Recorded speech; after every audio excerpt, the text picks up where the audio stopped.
last show of the year, and we're marking it with the top political stories of the year.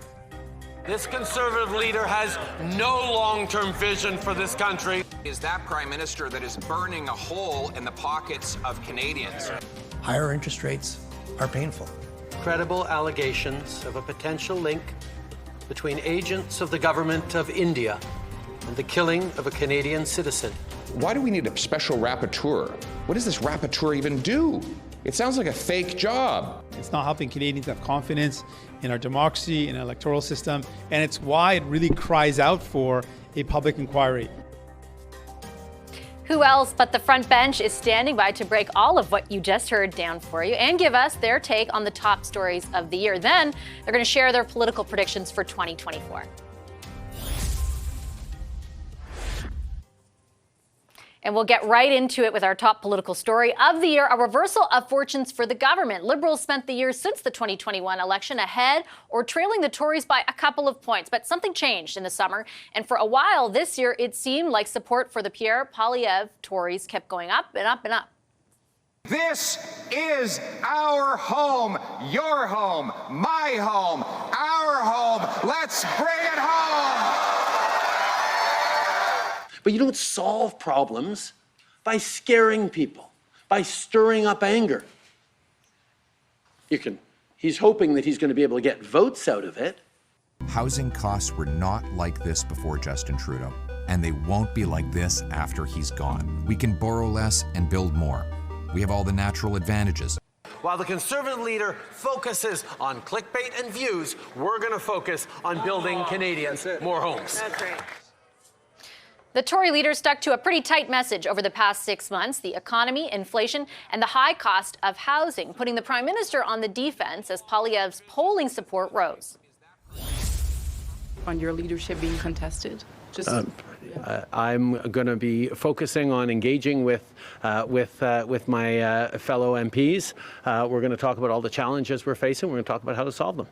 Justin Trudeau and the NDP Liberal government, who take your money, punish your work, tax your food. Just recently, Pierre Poilievre, though, has himself been pushed on the defense after his party voted against the updated Canada-Ukraine trade deal over carbon tax language. I will admit openly to you and to others in this House that the media didn't cover our fall economic statement as much as we would have liked last week, because they were so busy talking about what a terrible week the Conservative Party had. Because we know he's so desperate to debate me on the carbon tax, a debate he's been losing badly. Canadians overwhelmingly want him to axe the tax. That's why he panicked and flip-flopped to take the tax off for a short time, and only for those people who are in a region where he's plummeting in the polls and his caucus is revolting. As promised, here to make sense of it all, the front bench. Joining me this evening, former New Brunswick Liberal Premier Brian Gallant. He's now the CEO of Space Canada. Former Conservative Deputy Leader Lisa Raitt. She's the Vice Chair and Managing Director of Global Investment Banking at CIBC. CTV News political analyst and former NDP leader Tom Mulcair is with us, as is the Toronto Star's Queen's Park Bureau Chief Rob Benzie. Hi, everyone. Looking forward to spending the next hour with you. Rob, I'm going to start with you. If we were sitting here a year ago, do you think you would have predicted that the Tories would cap out this year with a double-digit lead over the Liberals? Yeah, I mean, certainly you could mark their lead, the climb in the polls with interest rates. As soon as interest rates started going up, they've been going up for more than a year now, but you could tie them to people feeling the pinch. Inflation is still at 3.1% in Canada, and I think when that happens, people start looking at someone to blame, and it's easy to blame the incumbent government. They've been around for 8 years, and they were looking long in the tooth for much of this year, Vassy. What do you attribute the rise in support for the Conservatives, Tom? One of the things that I've noticed is the energy of Pierre Poilievre. I mean, I'm at opposite ends of him on the political spectrum, but he brings a lot of energy to the game. I remember how he handled Jean Charest in the leadership. It was like Godzilla versus the Pillsbury Doughboy. It wasn't a fair fight. And he's bringing that same sort of vitality and energy now, and it's attracting a lot of young people to the Conservative Party. I think that's one of the big changes. Young people who play by the rules, they've studied, they've got a huge student debt, They've been promised sunny ways. They've been promised hope by the Liberals, but they look at the cost of housing and the debt that they've already got, and they're saying, you know, my parents were able to afford a house. My grandparents had a house, but I'll never be able to buy one. There's something wrong. And Poilievre knows how to talk to that. I don't think it's necessarily riling up anger, but it is channeling that sort of frustration that that generation is feeling. And he's talking to a lot of Canadians, and it's showing in the polls, Vassy. I do have the sense, and especially did during the summer, Lisa, that the Conservatives were early to tap into the level of anxiety and the Liberals were late. I think they have now, but you certainly saw the Tories under Pierre Poilievre recognize, and you can debate the merits of how they did it, but recognize that people across a lot of different income strata felt a lot of anxiety.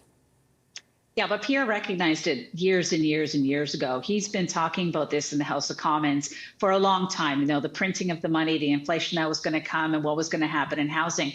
Now, the attributes for me that really have seen the rise in our polls have been the fact that Pierre Poilievre is very focused. He is an incredibly hard worker. And he's not afraid of repeating himself. As a former politician, I can say that I always found it awkward and uncomfortable to say the same things over and over and over again. He is not afraid of that. And that message discipline writ large, where he stays on it all the time, it actually breaks through. And we're seeing that happen this summer. Whereas the Liberals, they seem to be trying something new every couple of weeks, and there's no single message coming through. And as a result, the person who's saying the same thing over and over again seems to be the one that they're going to place their trust in the electorate. What do you think of that message discipline, Brian? I mean, you spent a number of years as a politician yourself. Does it sort of feel uncomfortable to you, or do you think it is breaking through? I think there's no question that, to Lisa's point, Poilievre saw this very early, that this was going to be a major issue. And not only did he repeat, he also ensured that he wouldn't get distracted. So he would repeat, not get distracted. He would ensure that he was not distracted and repeat. Wait, you know what? That is awkward repeating. I just did that 3 times on purpose here. That is very awkward, isn't it? So he's been very disciplined. But we have seen it kind of backfire a few times. So on the Ukraine deal, he was trying to repeat a message, not getting kind of distracted, if you will, from a political point of view on something that I think Canadians and people around the world care deeply about. And he was trying to pinpoint the issue of carbon tax and make it a domestic issue. And I think that backfired a bit. So although he has been very disciplined, and I think the polling has demonstrated that has been sort of received by Canadians because he's picked the right issue, to Tom and Benzie's point, I mean, there's no question that the cost of living, affordability is top of mind, and obviously bringing that vigor that he has and the repetitive nature in which he delivers the messages has resonated. But he's also got to be careful. And if he's seen to be a little ignorant to some other issues, he does risk painting himself as too right-wing for Canadians, and that's what the Liberals would certainly like him to do over the next few months. Let's talk a little bit about the Liberals, Rob, who I think someone from Abacus pointed out to me in May were 2 points apart from the Tories. A few weeks ago were 19 points ahead. The Tories were 19 points ahead of the Liberals, and then they've seen a little upswing in the latest poll. It's just 1 right now, so we'll be waiting to see in the new year if there's something more substantive there. But they seem to have a little bit of coalescing of message in the last number of weeks, very much pointed at framing the Tories and Pierre Poilievre in a specific way. Yeah, I mean, Lisa's right. They were flailing and trying anything they could. In that Abacus poll in my paper, actually, this week shows, actually, it's quite a big swing overall. It's a 9-point swing. The Tories are now at 37 and the Liberals are at 27. So they're still 10 points behind, which is very, very far. But they were 19 points, as you said, a month ago. So if those trends continue, that's not good for Mr. Poilievre. And I think Brian makes a very good point. That Ukraine trade debacle was an embarrassment, and it showed that they weren't ready for prime time when it comes to international affairs. Ukraine has actually had a price on carbon since 2011. So Canada wasn't foisting anything on Ukraine when it comes to that. And in fact, Stephen Harper was the Prime Minister of Canada, and Pierre Poilievre was a junior minister when Ukraine actually adopted carbon pricing. So I think I know what they were trying to do, because I think they are smart about their message discipline, and carbon pricing is certainly a vulnerability for the Liberals. But I think the Tories looked ridiculous, and I think they have to be careful that they don't I mean, they are right now by default the party that would be in power if there were an election right now. I don't think there's a Pierre Poilievre mania across the country. I think he's a good politician. I think he's effective at delivering a message. But they spent all of this money and time this summer on this makeover, which I thought was really effective, and then they undermine it by doing stupid things like the Ukraine deal, this filibuster. I don't understand the overall strategy here if you don't want to sell your leader as a positive alternative to the prime minister. I mean, it's just bizarre to me. Why don't spend the money on the ads?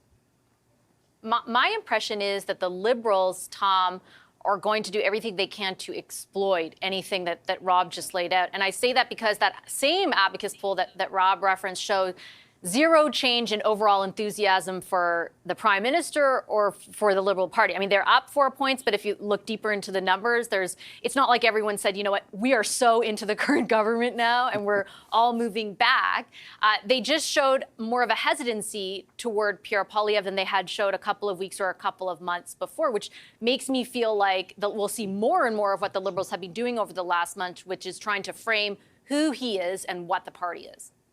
Yeah, people have often remarked that Poilievre was given a free ride for pretty well a year after his leadership. You know, the old rule that you start defining your adversary. And Poilievre was able to define himself.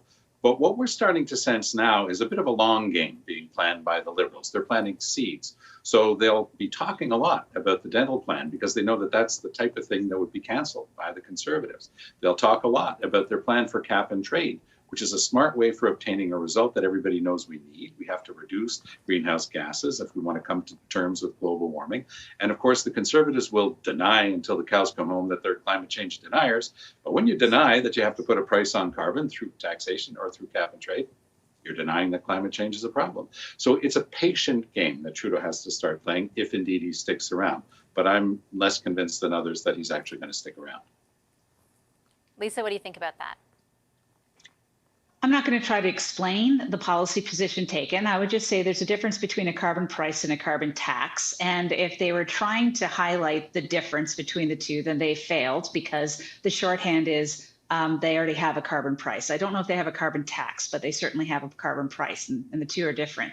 But I would say that they're not going to let go. Carbon tax and carbon pricing is something that's fundamental to the Conservatives, and I don't see them backing down on it. I do believe, though, overall, that swing in the polls, it's always going to be about the Liberals' loss, not the Tories' gain, and whether or not you're going to be able to catch that loss as it peels off. That's, to me, the big question. So it's the Liberals themselves who are seen to be fluctuating, and it's a commentary, I believe, still on the leadership of the Liberal Party. And the Tory vote is going to go up and down between now and the next general election. Last word to you on that, Brian. Well, I'm actually going to go to what Benzie says. I think it's such an important point. When you're the leader of the opposition, you have a role to play, and it's a very important role in our democracy to keep the government to account. And Poilievre is a very effective leader of the opposition. I think everybody sort of alluded to that or mentioned it directly. He's very capable, no question. But to Benzie's point, you're not just, when you're leader of the opposition, trying to convince Canadians that you're a good leader of the opposition and that the government might be failing in certain areas. You're also auditioning to be prime minister. And Tom knows this, and Lisa has certainly seen it up front as well. It really is a delicate balance. I lived it, and it's not easy to be able to criticize and point out things and keep a government accountable while still showing that you have ideas, that you have a vision, that you are a positive force that can lead a province or a country. So it is a delicate balance. And the one thing that I would say about Poilievre kind of peaking at this stage, depending when the election ends up being, certainly people, that's debatable, and certainly people have different opinions. But if there is quite a bit of runway, I mean, he's pretty high in the polls. We already saw a little bit of a dip in one poll. And what that can do is, number one, media and others are going to start to give him a little more scrutiny and say, look, you could be prime minister. We want to know more about who you are and what you would do. And the more he says and the less disciplined he is on ensuring that he doesn't show some cracks about being too right-wing, I really do think that's a vulnerability for him. And second, if he kind of keeps the same tack and he's always just trying to bring the government down and bring sort of the Trudeau Liberals down, he's by inadvertently going to create a narrative that he's just a negative guy and he's just not somebody that people will necessarily be compelled to vote for to be their prime minister. That's not happening right now, but the things he says right now will be brought back to the forefront in months to come when the election comes, and people will then make a determination if they think he'd make a good prime minister.